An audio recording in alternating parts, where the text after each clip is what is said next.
Between Plays. It's the journey and what you do between where you are and where you want to be. Research, prepare, plan, and execute your strategy. Do your DD and stay strong in visualizing and achieving your goals. Our strategy is unique since 2020. An original concept imitated, never duplicated. Real conversations with media influencers, educational and expert speakers, analysts and consultants. Between Plays, bridging the gap between companies and investors.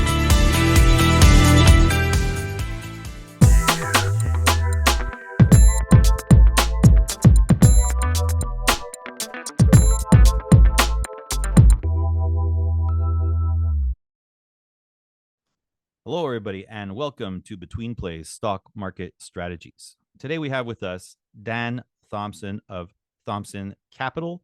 How you doing today, Dan? I'm doing good. How about you guys over there? We're doing great. So you're out of California, right? If I'm correct. Actually, Boise, Idaho. Oh, Boise, Idaho. Okay, so it was probably the other person I was talking to that was out of California. So you're out of Boise, Idaho.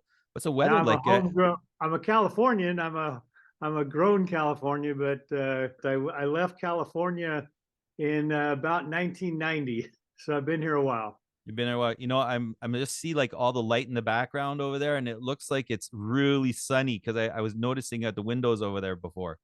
It actually has a sunny day. In fact, I'm going to head up to the mountains and ride what are called timber sleds today. They're the snow bikes or dirt bikes that you convert to snow bikes, and they're just a lot of fun. That's really cool.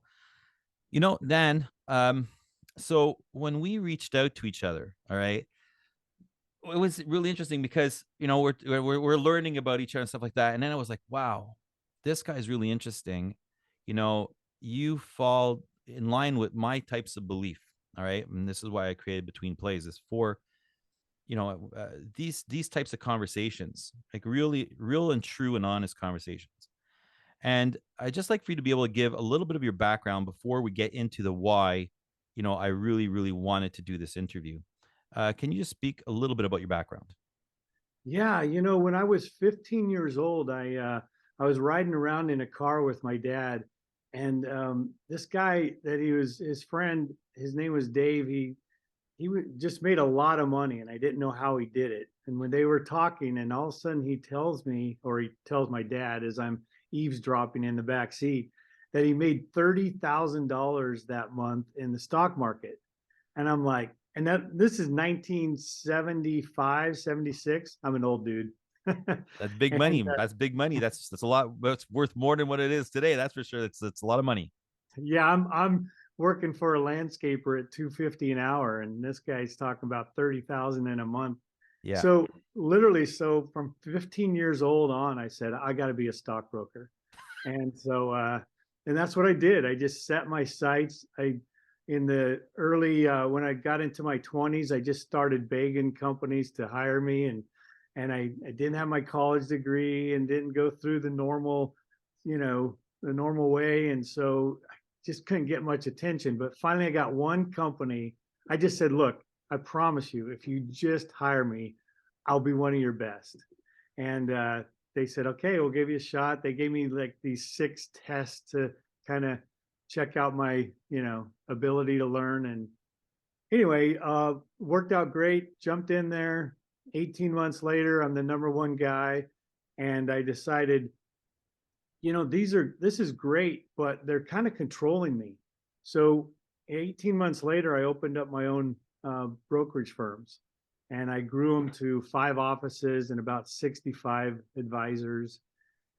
And then this is all going through the 80s and the 90s. After the dot-com boom and bust of the 90s, I just said, holy smokes, we got to find a better way. This is just too tough for people to ride the ups and downs of the market. So it wasn't like I was against the market. It's just we had to find a more stable, if you will, way.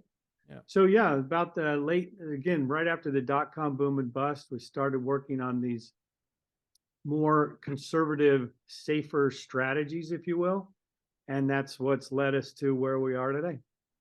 I find that very interesting because, like, if I've listened to the story of Ray Dalio, and he had some experiences in the beginning, when he first started out in the stock market, and now Mr. Dalio's got like the all weather type bundle, like the packages there, and it's because of all the experiences they had in the beginning, and exactly what you're talking about.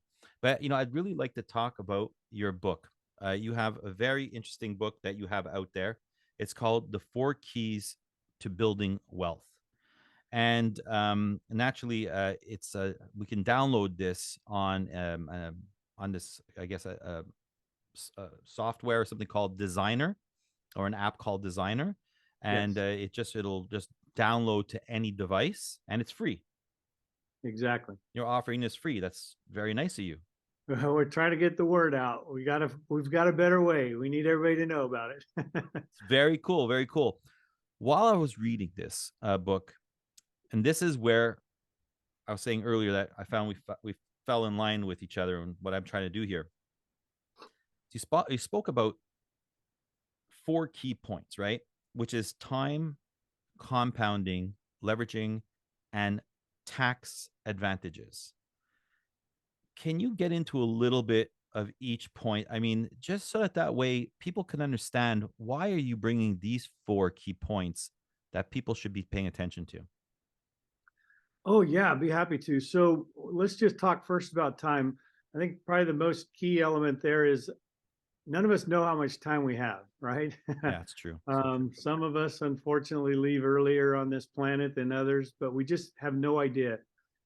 And the more time we have, so we're either going to have one of two lives. One's either going to be cut short, and we're not going to have the time that we thought. So in those cases, we want to make sure we're preparing for our family's legacy and so on and so forth. The other one is we're going to have a long, happy life, and we're going to need a lot of income to support that longevity. And sadly, I'm seeing way too many people who are retiring. First of all, they just don't have an income plan, and so they're trying to figure out, is their money going to last as long as they do?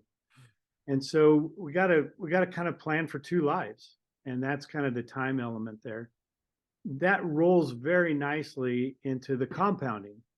Compounding is when we're making money, and then we make money on money, and then money on money on money, and it just continually compounds and grows. And the more time we have for that to occur, the sooner we start in life, and the more compounding we get, the greater our chances are that we're going to have the income to last the rest of our life. Um, and then again, one of the things that we do, just to kind of cut to the chase, and you mentioned Ray Dalio because he was an inspiration for this for the most part, because we watched what he did with bonds. And what he would do is he would buy bonds, and then he'd go get a line of credit against those bonds and buy more bonds, and then get a line of credit on those and buy more bonds. And what happened was is when everybody else was crashing 30, 40, 50% in the early 2000s, and then again in 2008, his portfolio was pretty stable. Again, as you said, he's called it the all weather. And it was because of that, those leveraged bonds that really kept his portfolio stable. Well, one thing that he can't do that we could do is use one of the most stable assets out there, and that's life insurance, where we could pack policies full of cash and then leverage those, and then leverage those on leverage those, and using leverage and compounding, we could keep the asset stable, guaranteed, tax advantaged, and then by the use of the leverage, compounding and compounding and compounding. So kind of using the Dalio theory, but being able to use assets that he couldn't use inside of his fund, we've actually kind of improved upon his all-weather fund, if you will. Wow, that is so interesting. That is very interesting because that is one of the reasons why I started doing this show, is because when I was investing and just putting my whole life together. I'm a retired police officer, so it doesn't work in that field. But I mean, I'm really good at investigating and researching. And prior to that, I was in a chartered accountancy program for my CA when I was younger, so now that I'm retired, I came back to the ways of before doing that kind of stuff. And when I was reading up on Ray Dalio's life, and then of course, Buffett's life and the way he invests, and reading the book from Alexander Graham from Wealth Investor, and then you have like Timothy Sykes and the way he invests and stuff like that. And I'm just going, all these people have a different style, not so much different depending on what it is. And then I was reading your stuff, and I was just going, no, you know what, this guy here, I need to have him on the show. And it's exactly for what you're saying. I completely agree with you 100%. And especially time. We don't know when, it'll be a long life or it just might be cut short. So there's an interesting aspect of time, though. For the people that live for a long life, and we take, let's say, the 2008 crisis, because I was reading this in your book. And this is a little passage from your book, right? So in 2008, some people had their 401ks in there, and then all of a sudden to see them drop like at 50% or some point like that, right? Like really low, It's not like as if that's the time to take out your money. And we just don't know when the stock market is going to go and bring it all back. And then you got the broker just saying, just wait, just be patient, right? So can you talk a little bit about those types of situations and what you saw and how you felt about those situations? Yeah, and you hit it right on the head, because most advisors are, hey, just ride out the storm and everything will be fine. And honestly, it kind of does, right? We go through economic cycles. The problem is the wasted time. If I lose 50% of my money in '08, and it takes me till 2016, 2018, 2020 just to get back to where I was in 2008, I've wasted a whole decade of compounding that I could have had. That's horrible. And that wasted time is what's going against most people in their portfolios and their retirement plans, because they've lost out on 10, 15, 20 years as they ride these waves up and down. So our hope is that what we'll do at the very least is have a break-even year and never go backwards, so that when anytime that compounding does occur, we're getting ahead of the game and much quicker than we would have had we rode those cycles. Absolutely. Absolutely. And you know what? Let me just, Yeah, sorry, let me just say one more thing, because this is kind of critical. Okay. In our lifetime, let's just say from age 30 to 65 is our big savings years. So we've got 35 years of saving money. And then we've got probably another 20 or 30 years where we're going to spend it during our retirement years. Well, if we average even 10%, we're only going to be able to double our money about every 7 years. So if we sorry, don't want to get too complicated here, but if we divide 7 into 35, right, we're going to get somewhere between 5 and 6 compounding periods. If we lose one of those compounding periods, it's huge, because if we look at like 100,000 to 200,000, 200,000 to 400, 400 to 800, right? Well, that last one is like 16, 1.6 million to 3.2 million. So we could lose out on millions of dollars just by missing one compounding period. So we would rather have a smaller compounding period, but with no losses, than waiting and waiting and waiting for markets just to recover to get back to where we were and miss out on a whole compounding period. Hopefully that kind of, resonated in terms of why we can't waste time. Oh, no, absolutely. 100%. No, absolutely 100%. Like I was watching, I don't know if, so I was watching Patrick Bet-David, and he was talking about, how important it is to double your money, like, because at the end, the compounding is exactly what you're saying. And it's so very true. So would you be able to talk to us a little bit about Thompson Capital? Yeah, Thompson Capital is just a way to bring everything together. So we leverage life insurance. We also have a real estate fund, so that we can take this is where the kind of the compounding and leverage comes in.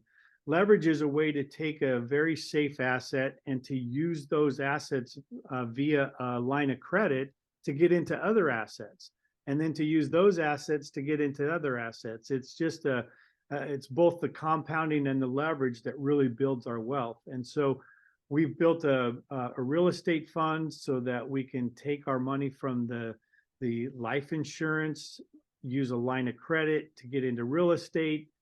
And then as that real estate grows, we can leverage that into additional properties, but they kind of all work together. Thompson Capital is just a way for all this to come under one roof so that we can do the leverage life insurance, do the real estate, and then we do some other unique things with life insurance as well. That's quite phenomenal. And taking like all of your years broker and all these people that you must have met all along the way, I'm sure that you have a vast network at your disposal. Let's just put it that way. So that's very interesting. Very interesting. We certainly do. We've got clients all over the country. Everyone from those just getting rolling and starting in life to the very, very, very wealthy professionals and business owners. That's exactly what I thought. I didn't want to say it. Straight from your mouth. All right. You know what? Listen, Dan, if you don't mind me calling you Dan. Oh, yeah, sure. All right, great. You can call me Albert. So, so Dan, listen, I really had a great time with you here today on Betweenplays. Is there anything else that you'd like to add? No, it just, like I say, our big thing is just trying to teach people a different way to look at money, investing. And, you know, in the traditional financial planning world, it's all about, you know, taking risk and throwing your money into things that maybe you don't have any control over. So we're trying to show people you can get where you want to be. You can do it actually very safely. And the last part that we didn't really hit much on, you can do it tax-free if you do it right. Well, you know what? That's going to just be a great topic for, if you don't mind, if you can be on the show next month. Oh, absolutely. Let's do it. All right, great. So you know what? We'll just keep on going. We'll keep on talking about this, and we'll keep on educating and entertaining people. That sounds good to me. All right. Well, you know what, Dan? Thank you so much for being on Betweenplays Stock Market Strategies. Now, for all the viewers out there, always remember, do your own due diligence. And as we say here, research, prepare, plan, and execute. Stay strong. Thank you, Dan. We'll see you on the next show. Thanks, Albert. Betweenplays, it's the journey and what you do between where you are and where you want to be. Research, prepare, plan, and execute your strategy. Do your DD and stay strong in visualizing and achieving your goals. Our strategy is unique since 2020. An original concept imitated, never duplicated.